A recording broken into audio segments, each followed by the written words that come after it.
unidentified object streaks across the sky over Flatwoods, West Virginia. Witnesses said it crashed.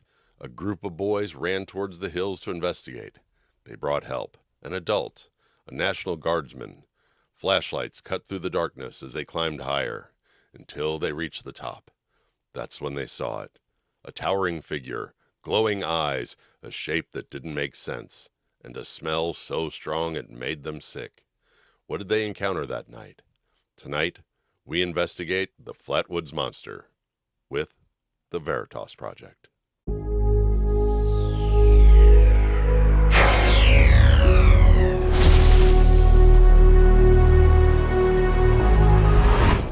Hey everybody, welcome to the podcast, the Project Investigation Collaboration brought to you by the Veritas Project. And as always, we're here with our gracious host and founder of the Veritas Project, Robert Wiki Bob Curtis. Hello. And I'm lead investigator Todd Boyer, and welcome to the podcast, everybody. Yeah, welcome in. Welcome to the second recording for today. I'll be out of town next week when this is actually supposed to be out, so we had to record 2 this week. So. Yeah. But you'll see it in the future, so. Right. It'll actually be in the week that it's supposed to be. In the week that it's so supposed to You be. won't know. But you people watching us on the TT, you get to see 2 in a row. Yeah, how about that? So we are jumping back to our... The cryptids. Yeah. So, anything local news? We didn't really talk about local news. We talked about the Viking Fest, but we didn't really talk anything local news last time. There was something the comet. There's a comet that's going to come through our solar system in the next 2 weeks. Actually, by the time this is out, it'll be right like in the next week. And the reason why this comet is going to go between Venus and us, right, in the gap. But most comets come from the southern declination, and they kind of go out. Right. This one's actually coming from the top, from the north. Through, and the reason why this one is a big deal is because it's going to actually spray the Earth with the tail of the comet. So we should get like all kinds of. We're going to get pelted once it comes through because it's going to line up directly between us and the sun. So the tail of the comet is going to spray the Earth with all of its. We got to do the TikTok debris. Thing, guys. So we're going to get sprayed with debris. Yeah, and the comet is mainly made out of carbon. So it shouldn't be a big deal. It's not like it's one of the coma where it's like cyanide or anything like that. Right. So it shouldn't be a big deal, but you never know with these sort of things. So I wanted to talk about something, and you talking about that made me remember that I wanted to talk about this. So we don't ever talk about politics or anything, but we do talk about the technology our government has and things like that. And really wild stuff. So there was a pilot that got downed. Mm-hmm. The way they found the pilot just blows my mind. Yeah, with the ghost murmur technology. Ghost murmur technology. They used the inclusions in man-made diamonds to be able to pick up the electromagnetic field of his heartbeat. Yeah. From 40 miles away. Right. Using AI to filter out the background noise. That's ridiculous. Yeah, that's crazy. If you don't think they're spying on us every day in our own homes, you're out of your mind. Right. If they can pick up a heartbeat 40 miles away. Yeah, that's crazy. We are living in the Matrix. Yeah. That is absurd to even fathom. How that much is absurd. It's the electrical charge of a heart. You know what I mean? It's nothing. It is nothing. Well, and I've seen different things where they were using Wi-Fi to map people walking around a room. Oh yeah. So yeah, that's one of the things in the Batman Begins that the company that he owns, has been doing all this clandestine research for the military. And one of the things that they made was a all-seeing eye of AI Wi-Fi mapping that can basically see everything in the room where the phone is. And then the government got upset because that's a real thing that they use. So they were like, you can't show this. This is top secret stuff. And they're like, well, that's in a comic book movie, so no one will take it serious. Well, that's another thing too that I've found out here recently, that if you make anything that's more than 20% efficient, it's classified. It's automatically classified. The government comes in, takes it from you. It is automatically classified because they believe at this point to where we're at that they have discovered Tesla's stuff of how to draw energy from the air for free. Right. And they don't want to do that because then that would be a whole shift in the power structure Right. of all the energy, all this and that, Like Edison said, Yeah. when Tesla gave the demonstration of how you could run, he had a clock. Basically, it was an electric clock, and the one electrode went in the air, and the other one you just stuck in the dirt, and then the clock started working. And Edison was horrified at that. He's like, "How do you put a meter on that?" And Tesla's like, "What do you mean? Like, it's free energy. Everybody could use it. Then everyone can have electric cars. Everybody can have electric everything. And you wouldn't need all of this stuff." And then the government was just like shocked. No, thank you. They're like, well, how do we oppress people if everything's free? Like, how do we, you Right. know what I mean? So that's the reason why you don't have flying cars, or why we haven't had electric cars since the 1950s, is because of the government and because of people wanting to make a profit off of everything that you do. So there you go.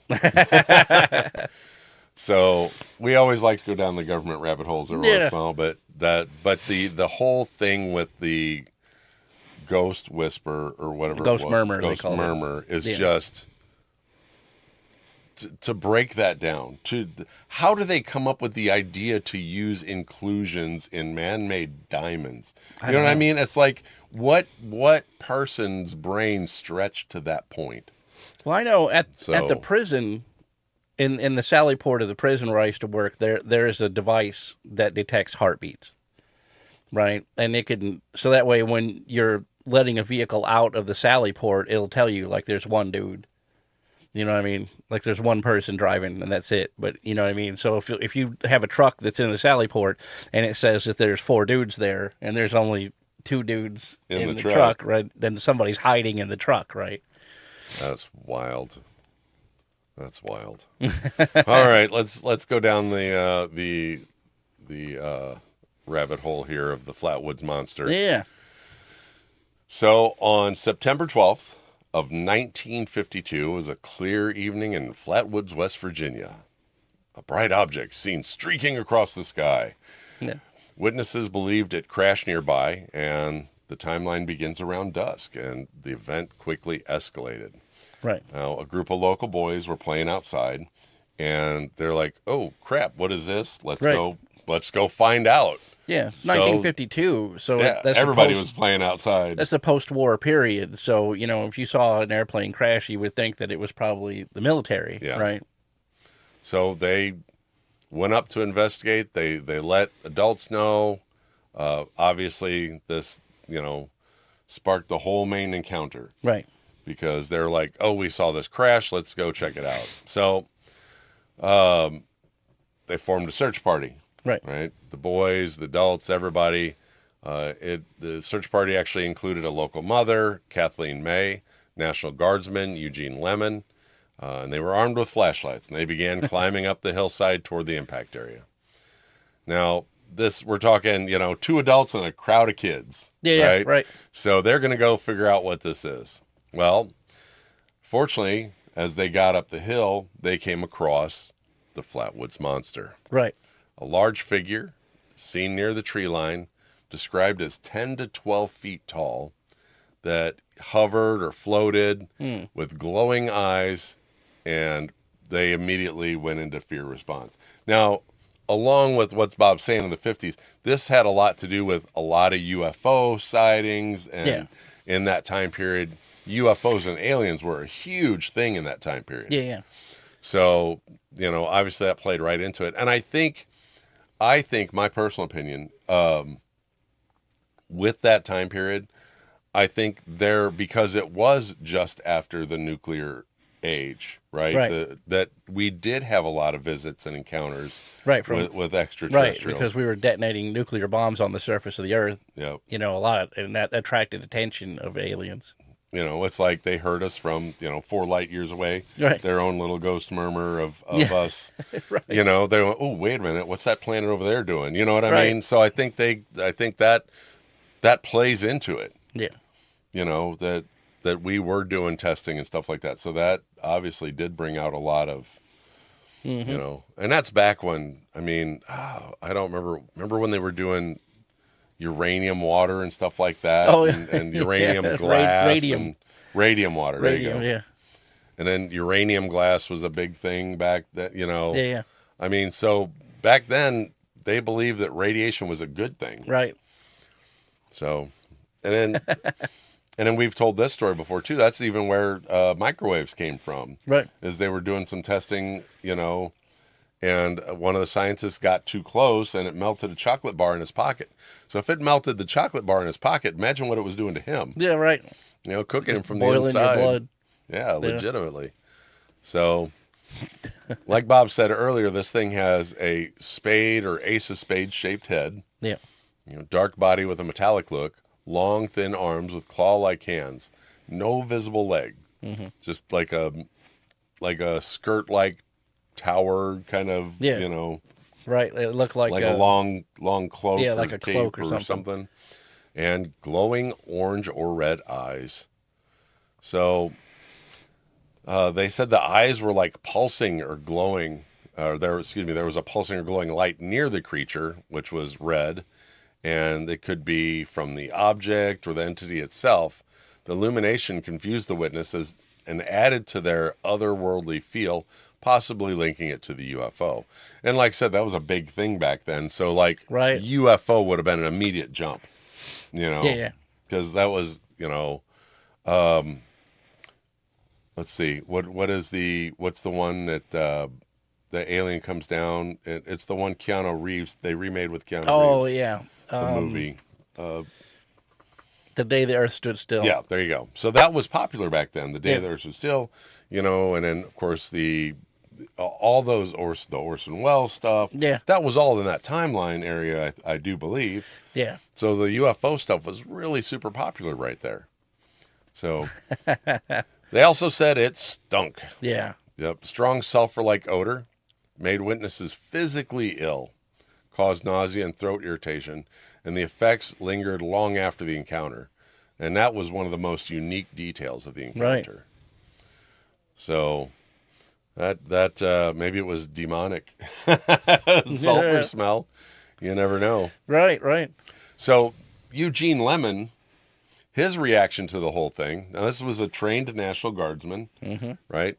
So he initially approached the creature and then panicked and ran. He said the creature hissed, and he said, "Nope, I'm out," Right. and bounced. Now, here's the thing: the National Guardsman thing doesn't add a lot of credibility, No. and I hate to say that because I was in the National Guard, Yeah, yeah. but you've got some jokers in the National Guard that are like, Right. Weekend warriors. yeah. You're literally at that point, you're one step above a civilian. It's, Right. you're enough to be dangerous. Now, don't get me wrong. The current National Guardsman stuff, they fully go through basic training, Oh, yeah, and they go. but then they go right back to their National Well, they Guard send unit. them And a lot of times overseas.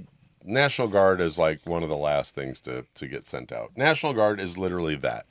If war broke out on the U.S. territory, National Guard would be like a line of defense, one of the last lines Right. of defense before civilians. But I think, we're in America. I think the civilians will be right there in the front. Yeah. Right. Right. They'd be right there, like total Red Dawn situation. Yeah. So, so the after effects Yeah. on the people. They reported they were sick afterwards, vomiting and throat issues, and lasted for hours or days, depending on the person. Maybe even possibly psychological or chemical, Yeah. that reinforced the seriousness of the encounter.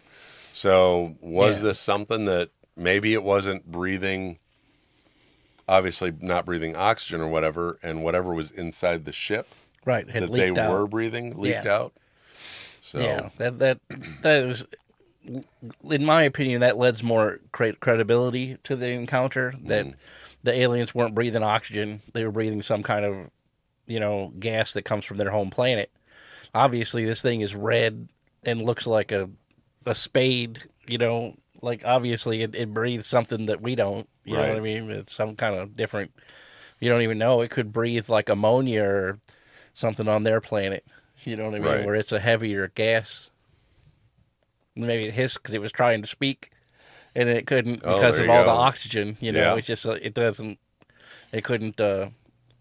Breathe in our That atmosphere. makes sense. It makes a lot of sense. Now, obviously, the UFO connection, which Hmm. that's the biggest connection there. The boys saw it falling from the sky.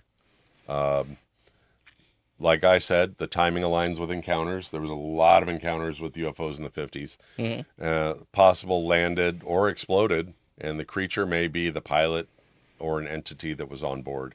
The UFO explanation is widely considered one of the most mainstream explanations for it. Right. So here is one of the craziest debunks I've Yeah. ever heard in Right. my Right. life.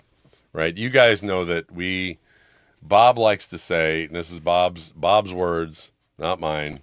Everything's on the table until it isn't. Right. Right? So this is one of the best debunk theories I've ever heard. One of the most absurd debunk theories I've ever heard. The owl theory. Right.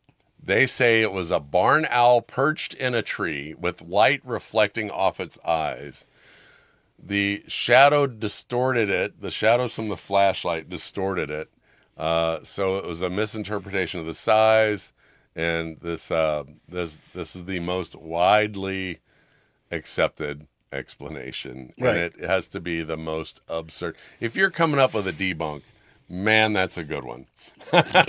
Right. I mean, The absurdity of it. The thing is supposed to be over 10 feet tall right. and red and wearing a green cloak, and it has glowing bright eyes and smells like sulfur and acid.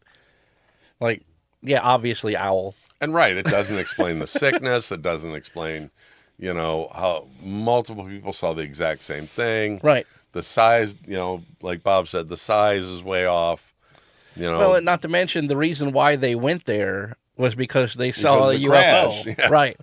So, like, what, the UFO, the owl was flying the UFO around? You know what I mean? Right. So obviously the media got involved. Oh, of course. It got national news coverage, and obviously, it became part of the UFO wave that was going on at that In the time. 50s, right. Of course, then the public jumped on board and they're like, "Hey, this is awesome!" So it became a thing. And as we were talking before, the UFO wave in the 50s, Cold War paranoia, increased sky watching, government secrecy concerns. So, Right. and just the whole fact that there was so many sightings in the 50s. Right. So many sightings. Now, why the Flatwood Monster still matters. It's a multi-witness encounter. Right. Very detailed descriptions and physical effects, were reported. Like there was very, very detailed descriptions of how it is. Right. And it's got the blend of UFO and cryptid. I don't know if I would say it's a blend of UFO and cryptid. If we're going the UFO route, let's just call it an alien. Right. I wouldn't say it's a Exactly. cryptid. Let's just call it an alien. Yeah. And so I mean, and it's still completely unexplained. Right. So And there's so many eyewitnesses that are trustworthy eyewitnesses that describe the exact same thing. one way I could see this going cryptid is multi-dimensional being. Right. Like we talk about the Bigfoot all the time and all that being multi-dimensional.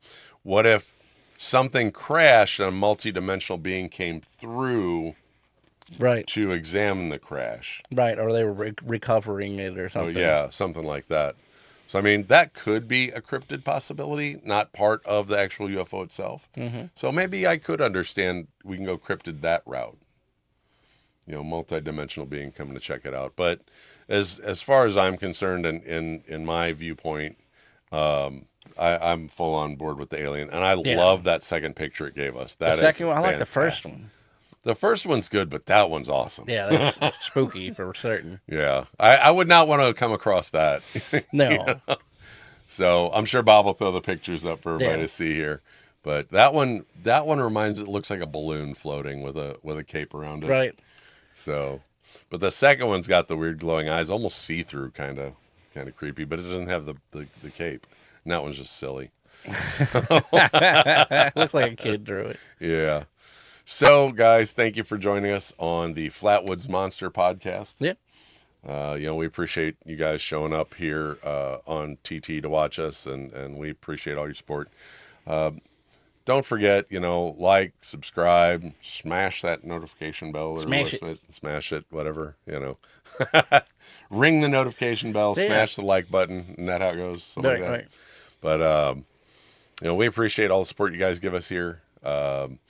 Don't forget, join us on Patreon. If you want to become a Patreon member at $0 level, you become part of the podcast. We put you on the credits. Yeah, you'd be on our little scroll at the end. Yep. And if you want to become a $5 Patreon member, we send you a postcard every month. Bob and I signs it. And We signs it, Bob. We signs it. We signs it. Bob and I sign it, and we send you the postcard. Angie writes you a nice little note.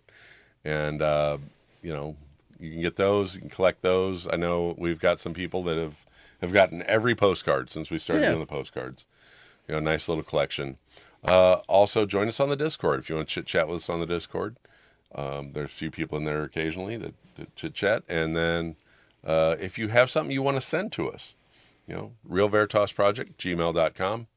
Send us your story. We'll talk about it. Yeah. Cryptid, ghost, whatever. Whatever it is, we'll do a deep dive into it and give you a whole episode about it. Yep. So if you want your story, you can be anonymous, or if you want to be out there. You want your story out there, and people. We have come to learn that people love to tell us stories, but they don't like to have their name attached to them. Yes, right. Because people don't want to seem weird. But you know what? I'm weird. Throw me under that bus. Right. I don't care. I'll tell you I got a picture of a ghost or whatever. Throw me under that bus. I'll tell you I saw Bigfoot 2 years ago. This is a safe space for weird stuff. Yep. The safe space for weirdos. So, let's see. Don't forget about our partnership with Dubby. And the slide will go right here. And it is 10% off. Use the keyword whole truth as all one word and get 10% off your Dubby purchase. Join us on Book of Faces. Yep. Join us on the Instagrams. We're doing really well on the Instagrams. Yeah. So join us in all those places. And once again, thank you for joining us on the Flatwoods Monster podcast. And remember, guys, stay curious and find the truth. And we'll catch you guys next time. Bye, everybody. See ya.